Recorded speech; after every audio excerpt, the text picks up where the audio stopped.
اليوم أقف أمامكم للمرة الأخيرة بزي العسكري بعد أن قررت إنهاء خدمتي كقائد عام للقوات المسلحة وزيرا للدفاع والإنتاج الحربي. أنا قضيت عمري كله جندي في خدمة الوطن وفي خدمة تطلعاته وآماله، وسأستمر إن شاء الله. اللحظة دي لحظة مهمة جدا بالنسبة لي.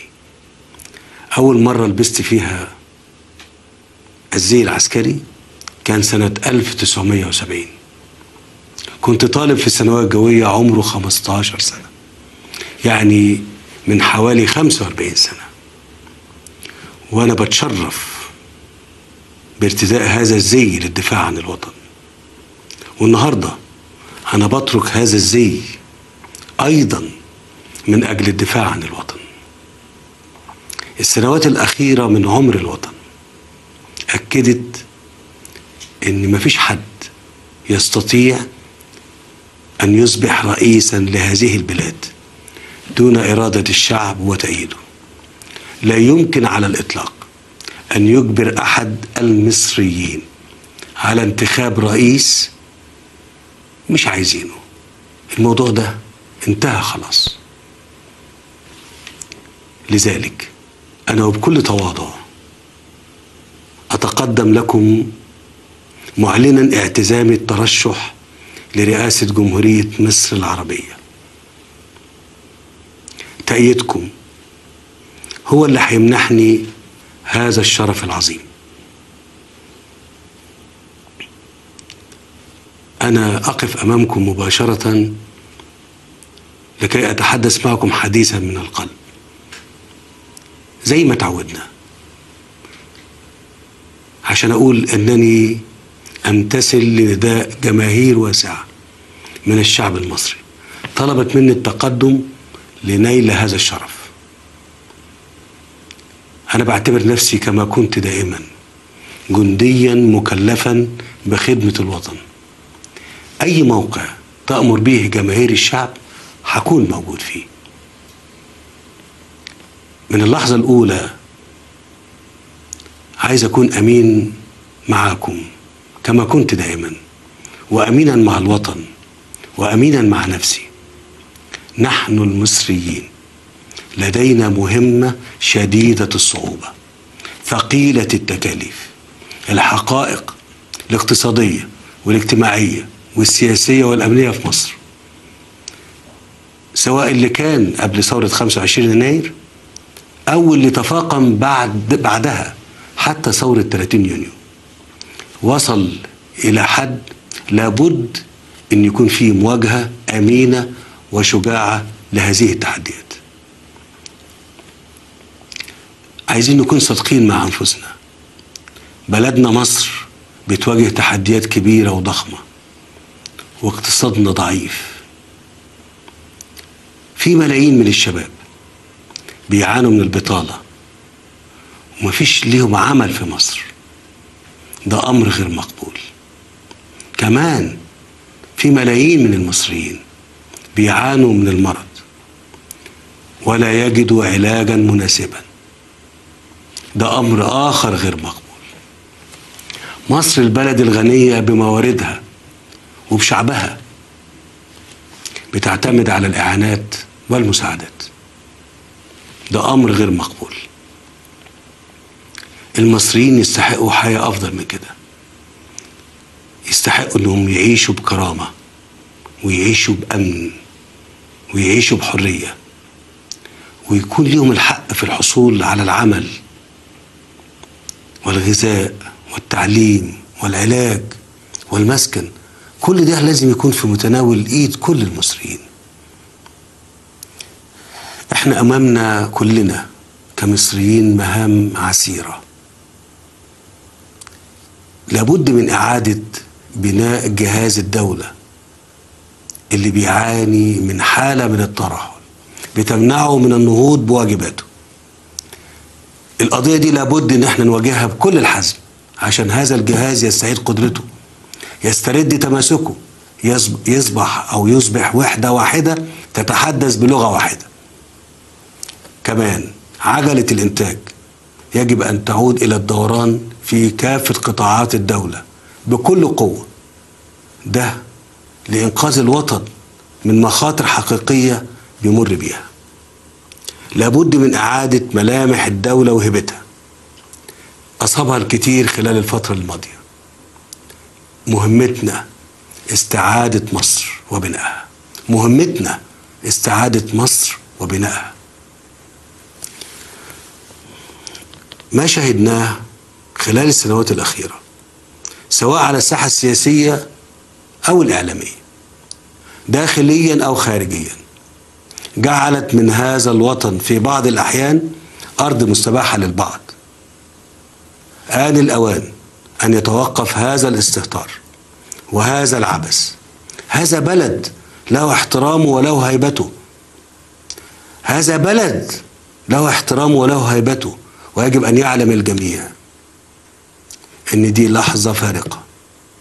الاستهتار في حق مصر مغامرة لها عواقب ولها حساب.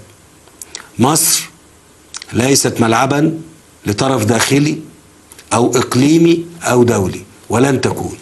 نحن لا نتدخل في شؤون الآخرين، ولن نسمح للآخرين بالتدخل في شؤوننا.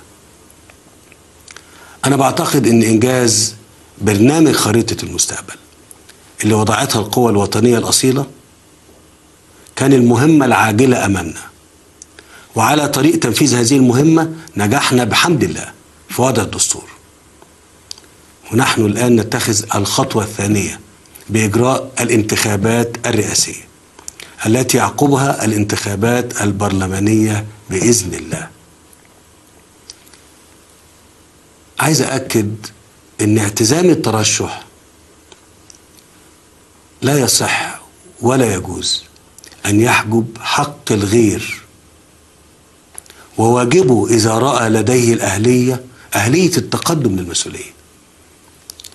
هيسعدني أن ينجح أيا من يختاره الشعب ويحوز ثقة الناخبين. أنا بدعو شركاء الوطن أن يدركوا أننا جميعا أبناء مصر نمضي في قارب واحد، نرجو له أن يرسو على شاطئ النجاة.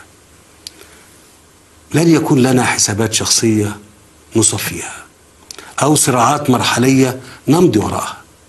نحن نريد الوطن لكل أبنائه دون إقصاء أو استثناء أو تفرقة. نمد أيدينا للجميع في الداخل وفي الخارج، معلنين أن أي مصري أو مصرية لم تتم إدانته بالقانون، القانون الذي نخضع له جميعا هو شريك فاعل في المستقبل بلا حدود وبلا قيود. رغم كل الصعاب التي يمر بها الوطن، أنا بقف أمامكم وليس بي ذرة يأس أو شك، بل كلي أمل في الله وفي إرادتكم القوية لتغيير مصر إلى الأفضل والدفع بها إلى مكانها الذي تستحق بين الأمم المتقدمة. حققتم بإرادتكم الكثير. لم يكن الساسة أو الجيش، لا القوى السياسية ولا القوات المسلحة، هما اللذان أزاحا النظامين السابقين، ولكن أنتم الشعب، إرادة الشعب هي التي نجحت في ذلك. الإرادة المصرية عظيمة، نحن نعرفها وشهدناها، ولكن يجب علينا أن ندرك أنه سوف يكون محتم علينا أن نبذل جميعا أقصى الجهد لتجاوز الصعوبات التي تواجهنا في المستقبل. صناعة المستقبل هي عمل مشترك. صناعة المستقبل هي عمل مشترك، هي عقد بين الحاكم وبين شعبه. الحاكم مسؤول عن دوره وملتزم به أمام الله وأمام شعبه. كل الأمانة، كل الإخلاص، كل الشرف، كل الوطنية. لكن كمان الشعب أيضا عليه التزامات من العمل والجهد والصبر. لن ينجح الحاكم بمفرده، بل سينجح بشعبه وبالعمل المشترك معه. الشعب المصري كله يعلم أنه من الممكن تحقيق انتصارات كبيرة لأنه حققها من قبل، ولكن إرادتنا ورغبتنا في الانتصار لابد أن تقترن بالعمل الجاد. القدرات والموهبة التي يتمتع بها الشعب المصري منذ 7000 سنة يجب أن تتحالف مع العمل الجاد. العمل الجاد والمخلص من أجل الوطن هو السمة المميزة للدول الناجحة، الدول المتقدمة، وسوف يكون العمل الشاق مطلوبا من كل مصري ومن كل مصرية. مطلوب من كل مصري ومصرية بذل كل الجهد في العمل.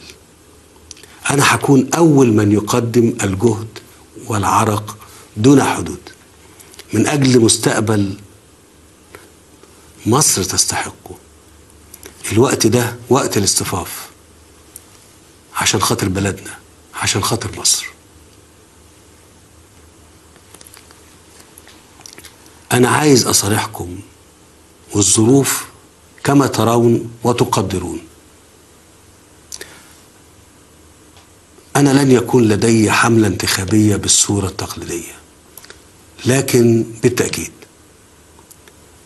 وده من حقكم أن تعرفوا شكل المستقبل كما أتصوره.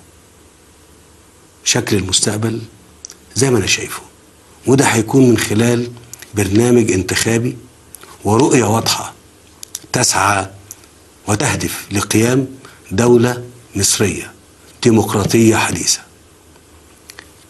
الرؤية والبرنامج هيتم طرحهم بمجرد سماح اللجنة العليا للانتخابات بذلك. لكن اسمحوا لي ان ده يتم بدون إسراف، ويتم بدون إنفاق، بدون إسراف في الإنفاق، وبدون إسراف في الممارسات. أنا شايف إن ده مش ملائم للظروف الحالية.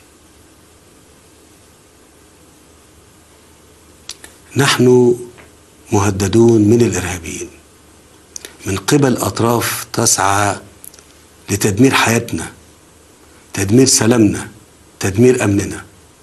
صحيح النهاردة آخر يوم ليا بالزي العسكري، لكنني سأظل أحارب كل يوم من أجل مصر الخالية من الخوف، من أجل مصر الخالية من الفزع والإرهاب.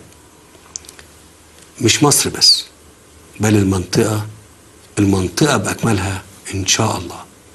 أنا قلت قبل كده وبكررها، نموت أحسن ولا يروع المصريين. اسمحوا لي أن أنا أتحدث معكم عن الأمل. والأمل هو نتاج العمل الجاد. الأمل هو الأمان، هو الاستقرار، الحلم. الأمل هو الحلم بأن نقود مصر لتكون في مقدمة الدول وتعود لعهدها قوية قادرة مؤثرة تعلم العالم كما علمته من قبل. أنا لا أستطيع أن أقدم المعجزات، بل أقدم العمل الشاق والجهد وإنكار الذات وبلا حدود.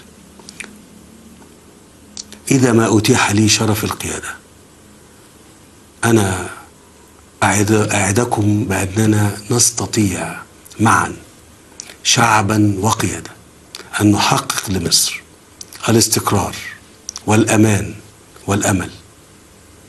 نستطيع معا شعبا وقيادة أن نحقق لمصر الاستقرار والأمان والأمل بإذن الله. حفظ الله مصر وحفظ شعبها العظيم. والسلام عليكم ورحمة الله وبركاته.